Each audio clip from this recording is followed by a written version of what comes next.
দেখছস কত বড় খারাপ। মায়াডা তোরে পড়াইতে আইয়া তাবিজ পুচ্ছে। আম্মা, নুসরাত আপু কেন তাবিজ করবো কত? আব্বাসরে পাওয়ার লাগা, এই বাড়ির বউ হওয়ার জন্য। আম্মা, তোমার মাথা আসলেই গেছে।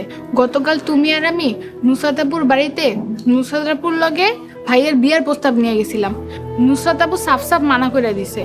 ভাইয়েরা পাওয়ার জন্য যদি তাবিজ করেই থাকে তাহলে বিয়ার জন্য মানা করলো কেন? কি জানি। কি জানি করলে হইব না, মাথাটা একটু খাটাও। কবিরাজ যেসব জায়গা থেকে তাবিজ বের করছে, আপু এইসব জায়গায় কোনোদিন গেছে? আপু তো আমারে পড়াইতে আসতো, পড়া শেষ করে চলে যাইতো। আরে তোরে কি কইয়া করব, ও তো গোপনে করছে, কাউরে টাকা দিয়া তারপরে করছে। আম্মা, ওরা তো ঠিক মতো খাইতেই পারে না, টাকা দিয়ে তাবিজ করবো কেমনে?